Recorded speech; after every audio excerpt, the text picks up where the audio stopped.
The day I pressed play on that audio recording and watched my husband's entire family crumble in front of me wasn't the day I got my revenge. It was the day I finally chose myself over people who never deserved me in the first place. My name is Elizabeth Prado, and for 6 years I was called a gold digger, a manipulator, a fake, and a liar by people who smiled at my wedding and then spent every day after trying to destroy me. But here's the twist nobody saw coming. I wasn't the villain in this story. I was just the only one brave enough to expose the real one. It started the moment I married James Prado. I should have seen the warning signs at the wedding itself, but I was too in love, too hopeful, too stupidly optimistic to notice the cracks forming before we even said our vows. James was everything I'd ever wanted. Kind, supportive, successful, and genuinely in love with me. We met at a charity event where I was working as an event coordinator, and he was one of the major donors. He approached me after my presentation, told me I was brilliant, and asked if I'd have coffee with him. 3 months later, he proposed. 6 months after that, we were married. It felt like a fairy tale. But every fairy tale has a villain. And mine wore designer clothes and a fake smile that could fool anyone. Her name was Victoria Prado, James's sister-in-law, married to his older brother Daniel. She was beautiful, polished, connected, and absolutely venomous beneath the surface. From the very first family dinner after James and I got engaged, Victoria made it clear that I wasn't welcome. Not overtly, not in a way anyone else could see, but in those small, cutting ways that women like her have perfected into an art form. She'd compliment my dress and then add, "Though I guess when you're on a budget, you have to be creative." She'd ask about my job and then say, "How sweet that you still work. Some women are just so independent." Every word was a knife wrapped in silk, and nobody else ever seemed to notice the blood. But it got worse after the wedding. So much worse. Victoria started planting seeds. Small ones at first. She'd mentioned to James's mother that I'd been rude to the waitstaff at a family dinner, which never happened. She'd tell James's father that I'd made a comment about their old-fashioned home, which I absolutely did not. She'd whisper to Daniel that I'd asked James about his family's financial situation, implying I was after money. Every lie was carefully crafted, plausible enough to make people doubt me, subtle enough that confronting her made me look paranoid and defensive. And slowly, methodically, she turned James's entire family against me. James's mother, Patricia, started making passive-aggressive comments about women who marry for security. James's father, Robert, became cold and distant, barely speaking to me at family gatherings. Daniel, Victoria's husband, looked at me with suspicion and distrust. Even James's younger sister Emma, who I'd actually gotten along with initially, started pulling away, choosing Victoria's side in every disagreement, believing every twisted version of events Victoria fed her. And the worst part? James didn't see it. He loved his family, trusted them. And when I tried to tell him what was happening, he'd say I was being sensitive, that Victoria was just particular about things, that his family needed time to adjust to having me around. He never once considered that his perfect, polished, socially connected sister-in-law was systematically destroying my reputation for sport. The lies escalated over the years. Victoria told Patricia that I complained about not receiving expensive enough gifts for my birthday. Never happened. She told Robert that I'd made fun of his career achievements. Complete fabrication. She told Emma that I'd said her boyfriend wasn't good enough for the family. Total fiction. And every time, I'd find out weeks or months later when someone would make a cutting remark or give me a cold shoulder, and I'd have to piece together what new story Victoria had invented. Confronting her directly was useless because she'd cry, play the victim, act shocked that I'd accuse her of such things, and then the family would comfort her while looking at me like I was a monster. I was trapped in a nightmare where the villain was protected by everyone who should have protected me. Family dinners became torture sessions. I'd sit at that table, surrounded by people who barely acknowledged my existence, while Victoria held court, laughing, charming, being the perfect daughter-in-law, the ideal sister-in-law, the beloved family member who could do no wrong. She'd make little comments throughout the evening that only I understood were insults. Elizabeth, you look tired, are you okay? I guess managing a household and a career must be exhausting for some people. Or, James, you're so patient with Elizabeth. Not every man would be so understanding. She'd say these things with such sweetness, such concern, that everyone thought she was being kind. But I could see the glint in her eyes, the satisfaction, the pure enjoyment she got from watching me squirm. And James. God, James. He still didn't see it. He'd tell me I was overreacting, that Victoria was just trying to be helpful, that I needed to make more of an effort with his family. He couldn't understand why I dreaded every family gathering, why I'd come home from dinners emotionally drained and on the verge of tears. He thought I was the problem, that I wasn't trying hard enough, that I was creating conflict where none existed. And that might have been the most painful part of all. The man I loved, the man who promised to stand by me, was completely blind to the psychological warfare being waged against me by his own family. It came to a head at James's parents' 40th wedding anniversary party. Victoria had been planning it for months, and I'd offered to help multiple times, but she'd always declined with a sweet smile and some excuse about having it handled. The party was beautiful, elegant, filled with family and friends celebrating Robert and Patricia's marriage. And during the speeches, Victoria stood up with a microphone and a glass of champagne and delivered what everyone thought was a touching tribute. She talked about family values, about loyalty, about how important it was to choose a partner who truly loved you for who you are, not what you have. And then she looked directly at me while saying, because we've all seen what happens when someone marries into a family for the wrong reasons. The room went silent. People glanced at me. Patricia nodded in agreement. Robert raised his glass, and James squeezed my hand, completely oblivious to the fact that his sister-in-law had just publicly called me a gold digger in front of 100 people. I excused myself, went to the bathroom, and had a complete breakdown. Locked in a stall, mascara running, hands shaking, I realized something that changed everything. I couldn't live like this anymore.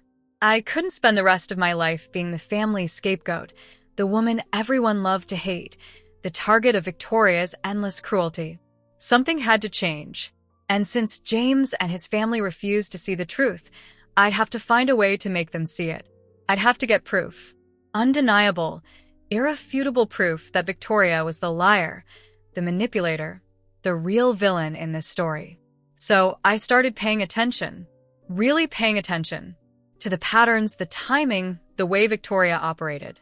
I noticed she always made her accusations privately, never in front of witnesses. I noticed she'd wait until she was alone with one family member before planting her lies. I noticed she'd follow up with concerned text messages, reinforcing her narratives, making herself look like the caring family member, just trying to protect everyone from terrible Elizabeth. And I realized that if I could catch her in the act, if I could record her admitting what she was doing, I'd finally have the evidence I needed to destroy her carefully constructed facade. The opportunity came 6 months after that anniversary party. Victoria called me, which she never did. She said she wanted to meet for coffee, to clear the air, to talk about our relationship, and see if we could find common ground. I knew it was suspicious. Knew she had some ulterior motive. But I also knew this might be my only chance. So I agreed to meet her, and before I left the house, I set up a voice recording app on my phone. Pressed record. Put the phone in my purse, with the microphone facing up, and drove to the coffee shop where Victoria was waiting with her poison ready to pour. She looked perfect as always. Hair styled. Makeup flawless. Designer outfit that cost more than my monthly salary. She hugged me when I arrived, that fake warm hug she did so well, and we sat down with our overpriced lattes and the performance began. She started with small talk. Asked about James. About my work. Played the concerned sister-in-law role beautifully. And then, slowly, she started shifting. Started making little comments about how difficult it must be for me, being part of a family that had certain expectations. About how she understood that coming from a different background made things challenging. About how she'd always tried to help me fit in, but some people just weren't meant for certain social circles. I stayed calm. Played along. Asked her what she meant. And that's when she got comfortable. Too comfortable. She started talking more openly, thinking she was safe, thinking this was just another opportunity to subtly put me in my place. She said things like, "You have to understand, Elizabeth, this family has standards. And when James brought you home, everyone was concerned. You didn't come from money. You didn't have the right connections. You were just some event coordinator he met at a charity function. We all wondered what he saw in you." She sipped her latte, smiled that cruel smile, and continued, "So I've been doing my best to help the family see that their concerns were valid, to show them that you're exactly what we worried you'd be." My heart was pounding, but I kept my voice steady. "What do you mean, showing them?" Victoria laughed. Actually laughed. Like this was all so amusing to her. "Oh, Elizabeth, don't play dumb. You know exactly what I mean. Every time I mention something you supposedly said or did, they believe me. Because they want to believe me. Because deep down, they know you don't belong here. I'm just helping them see what's already true.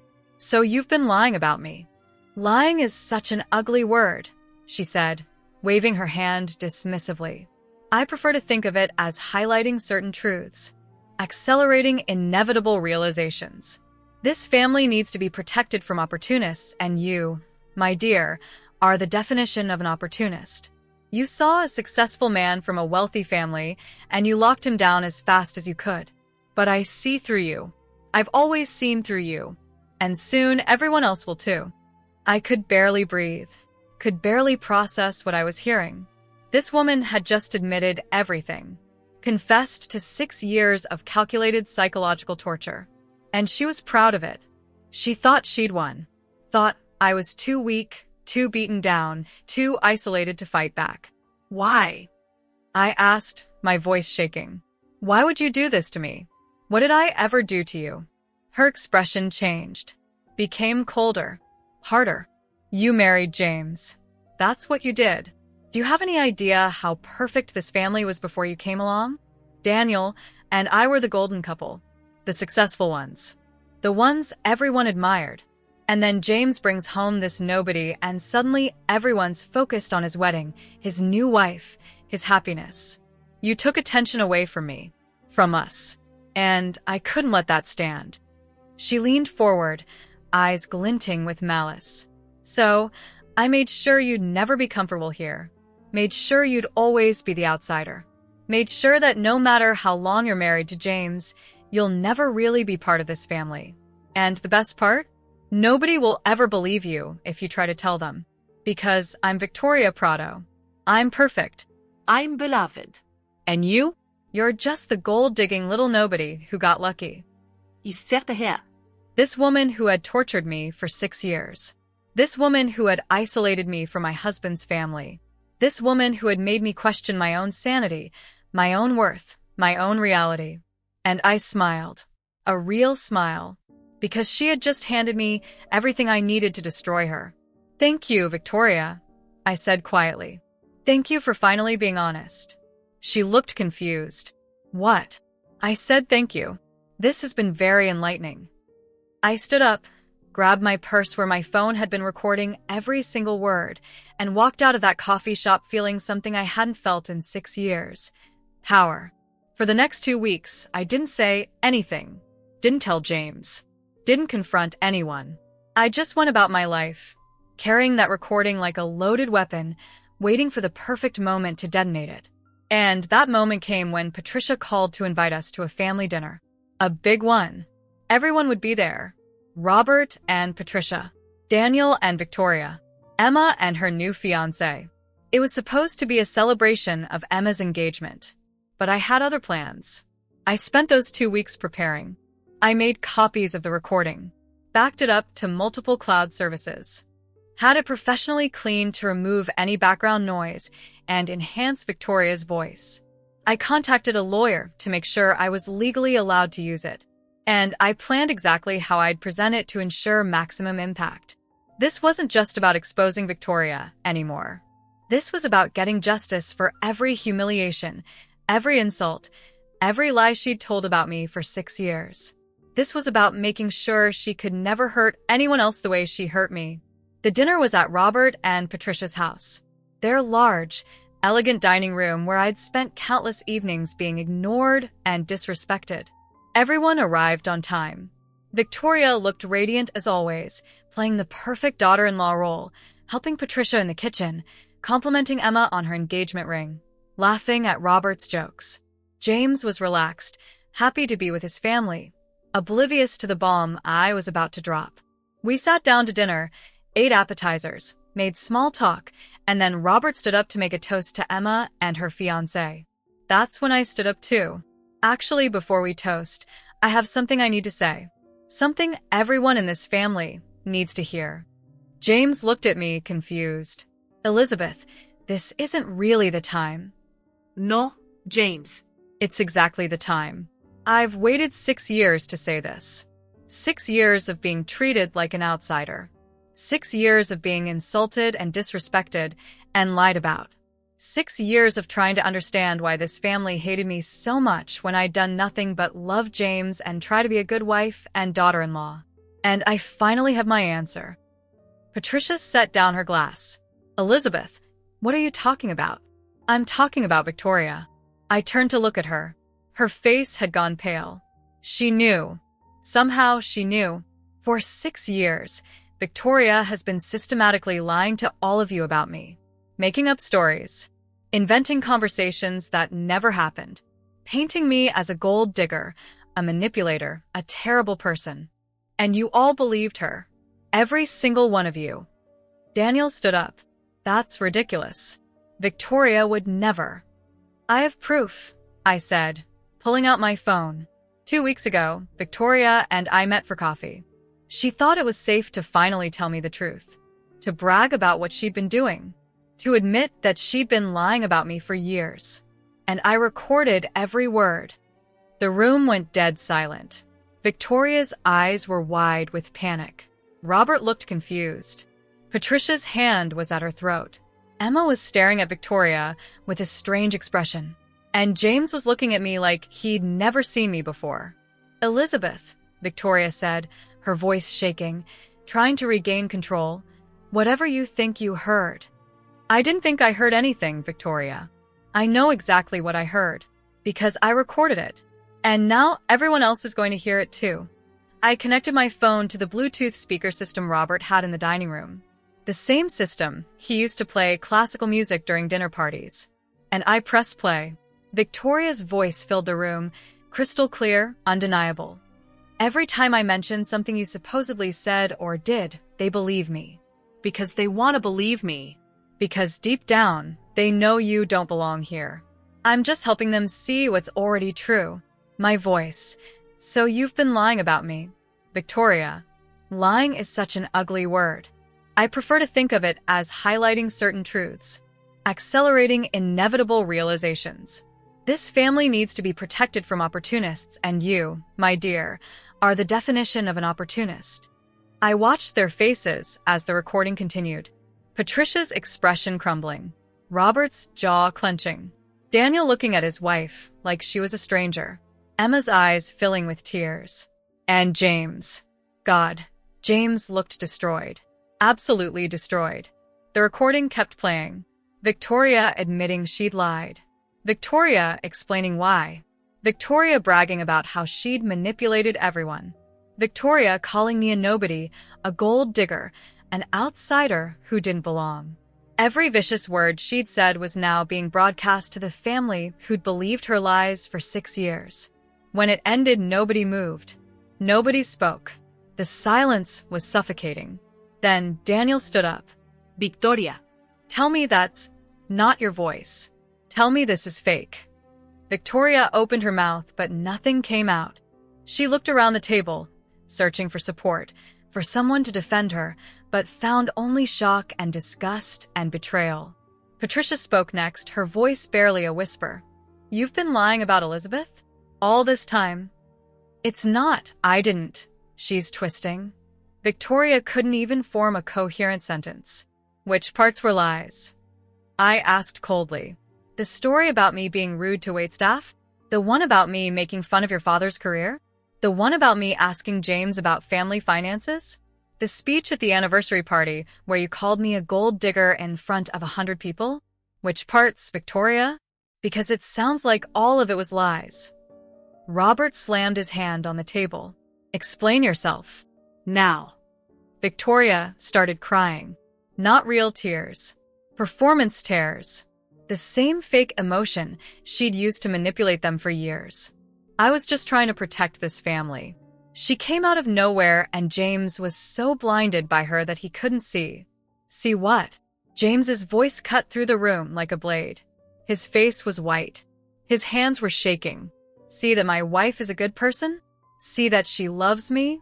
See that she's been nothing but kind to my family despite being treated like garbage for 6 years? What exactly was I supposed to see, Victoria? James, you don't understand. No, you don't understand. He stood up, knocking his chair back. Elizabeth tried to tell me. She tried to tell me something was wrong, that she felt unwelcome, that there were problems with the family. And I told her she was being too sensitive. I told her to try harder. I made her feel like she was the problem when all along it was you. Emma was crying now. Real tears. Victoria, I believed you. When you said Elizabeth made that comment about my boyfriend, I stopped talking to her. I avoided her for months. And it was all a lie. Victoria tried to reach for her. Emma, sweetie. Don't touch me. Emma pulled away. Don't ever touch me again. Patricia stood up slowly, her face ashen. 6 years. 6 years you've been poisoning us against that poor girl, making us think she was the problem, making us treat her like an outsider. Robert, we believed every word. We never even questioned it. Robert was staring at Victoria with an expression I'd never seen before. Pure, cold disgust. Get out of my house. Daniel finally found his voice. Dad. No.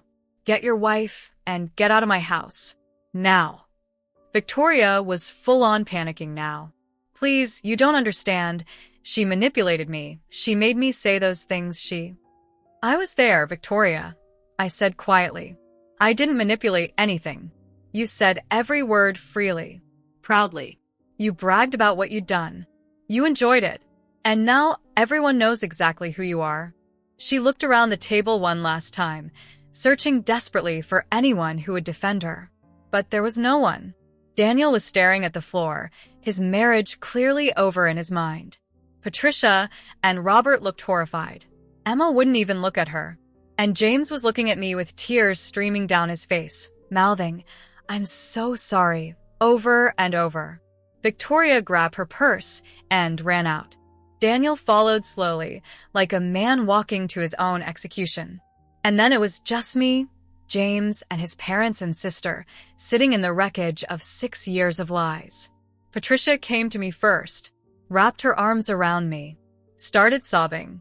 Elizabeth, I'm so sorry. I'm so incredibly sorry. We believed her. We never gave you a chance. We treated you so badly, and you didn't deserve any of it. None of it was true, I said, my own tears finally falling. Nothing she said about me was true. Robert approached, his voice breaking. I called you a gold digger to your face at that anniversary party. I implied you married James for money. And you never were. You never wanted anything from us except to be treated with basic respect. Emma hugged me next. I was so cruel to you. I believed Victoria over you, and I'm so sorry. James couldn't even speak. He just held me while he cried, his body shaking, 6 years of guilt and realization crashing down on him all at once. For the next hour, we talked. Really talked. For the first time in 6 years, I told them everything. Every lie Victoria had told. Every way she'd manipulated situations. Every moment I'd felt isolated and alone and attacked. And they listened. Actually listened. Patricia kept saying, "Oh my God," over and over as she realized how blind they'd been. Robert looked physically ill. Emma couldn't stop apologizing. And James held my hand so tight I thought he'd break my fingers, but I didn't care because for the first time since we got married, I felt like he was actually on my side. They begged me to stay. Begged me to give them another chance. Promised to make everything right. Patricia said she'd call everyone who was at that anniversary party and set the record straight. Robert said he'd handle the extended family. Emma said she'd make sure all their friends knew the truth. They wanted to repair what Victoria had broken. They wanted to prove they could be the family I deserved. But here's what they didn't understand. Here's what none of them could see even after hearing that recording. The damage was done. 6 years of damage. 6 years of feeling like I wasn't enough. 6 years of questioning my own worth. 6 years of having the man I loved not believe me when I told him something was wrong. That doesn't just disappear because the truth comes out. That doesn't heal because Victoria got caught. I told James that night, after we got home, after hours of crying and talking and processing. I told him I needed space, needed time, needed to figure out if I could forgive him for choosing his family over me for 6 years. He broke down completely, begging me not to leave, promising to do better, swearing he'd never doubt me again. But promises don't erase the past. And the past was heavy. So heavy I could barely breathe under the weight of it. I moved out 2 days later. Not permanently. Not divorce. Just space. I rented a small apartment across town and took some time off work. I needed to process everything. Needed to grieve the 6 years I'd lost to Victoria's cruelty and my husband's blindness. Needed to figure out who Elizabeth Prado actually was without the constant weight of family judgment crushing her. Victoria's life imploded quickly. Daniel filed for divorce within a week. The story spread through their social circles like wildfire, because of course it did. People love a scandal. Patricia made good on her promise and called everyone from the anniversary party to explain what really happened. Victoria's reputation was destroyed. She lost friends, lost status, lost the perfect life she'd built on lies and manipulation. And I felt nothing. No satisfaction. No joy. Just emptiness where she used to live in my head. James tried everything. Flowers, letters, therapy, begging. He showed up at my apartment crying, telling me he'd spend the rest of his life making up for what he'd allowed to happen. And part of me wanted to forgive him. Part of me wanted to believe that people could change, that marriages could survive betrayal, that love could overcome 6 years of not being believed. But another part of me, the part that had been broken and rebuilt in that small apartment away from everyone, that part wasn't sure anymore. 3 months into our separation, I finally agreed to couples therapy. Not because I decided to stay, but because I wanted to understand. Wanted to hear him explain how he could love me and still not believe me. How he could see me hurting and blame me for it. How he could let his sister-in-law torture me for 6 years and call it family dynamics. Our therapist, Dr. Chun, was patient and thorough. She made James confront some hard truths about himself, about his blind loyalty to family, about his inability to see manipulation when it came from people he trusted, about how he'd failed me as a husband in the most fundamental way possible. And James did the work, really did it. He went to individual therapy 3 times a week, confronted his parents about their role in enabling Victoria, set boundaries with his family for the first time in his life.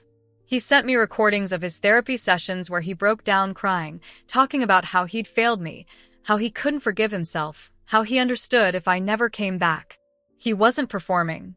He was genuinely, painfully, completely destroyed by what he'd let happen. And slowly, very slowly, something in me started to soften. 6 months after that dinner, I went back home. Not because everything was fixed, not because the pain was gone, but because I'd done my own work in therapy and realized something important. Victoria had won too much. She'd taken 6 years of my happiness. I wasn't going to let her take my marriage, too. James had failed me, but he was trying to be better. Really trying. And maybe that was worth something. Maybe that was worth fighting for. We had conditions. Hard ones. Family dinners were limited. Boundaries were established. James had to choose me first, always, no exceptions. And he did. When Patricia tried to invite Victoria to Emma's wedding because family, James shut it down immediately.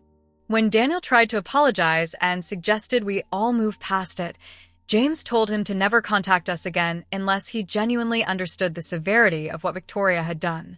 When extended family members tried to minimize what happened, James cut them off without hesitation. He was finally on my side. Emma's wedding was the first family event we attended together after everything. It was awkward, uncomfortable. People whispered. People stared. But Emma made a point of having me sit in the front row next to Patricia. Made a point of thanking me in her speech for being an example of grace under pressure. Made a point of showing everyone that I was family and Victoria was not. It helped. Not completely, but it helped. A year after the recording, James and I renewed our vows. Small ceremony. Just us and a few close friends. No family. I wanted something that was ours, untouched by the poison Victoria had spread. And standing there, saying those vows again, I felt something I hadn't felt in years. Hope. Real hope that we could build something new. Something better. Something that couldn't be destroyed by lies. But here's the thing nobody tells you about betrayal. Here's the truth that lives underneath all the pretty stories about forgiveness and second chances. The damage never fully heals. There are still nights when I lie awake wondering if James really believes in me, or if he's just trying harder to pretend. There are still family gatherings where I feel like an outsider, even though everyone's nice now. There are still moments when I remember 6 years of being alone in that family, and something inside me goes cold. Trauma doesn't disappear just because the source of trauma does. It lives in your body, in your reactions, in the way you protect yourself even when you're safe. Victoria reached out to me once, about 2 years after everything exploded. A letter. Long, rambling, half apologetic and half defensive. She said she'd been in therapy. That she'd realized she was jealous of my relationship with James. That she'd felt threatened by me joining the family. That she'd made terrible choices and was working on becoming a better person. She asked for forgiveness. Not reconciliation. Just forgiveness. I read that letter 3 times. And then I burned it. Because some things don't deserve forgiveness. Some damage is too severe to be absolved by therapy and self-awareness. Some people hurt you so deeply that the kindest thing you can do is never speak to them again. My name is Elizabeth Prado. For 6 years, I was the villain in my husband's family story. The gold digger. The manipulator. The outsider who didn't belong. I endured psychological torture that nearly destroyed me. I lost years of my life to someone else's cruelty. And when I finally exposed the truth, when I finally made everyone see what had been done to me, I didn't feel victorious. I felt tired. So incredibly tired. Because this isn't a story about revenge. It's not about me winning and Victoria losing. It's about survival. About choosing yourself when nobody else will. About recording that conversation not because I wanted to destroy Victoria, but because I needed to save myself. And maybe that's the real twist. The real ending.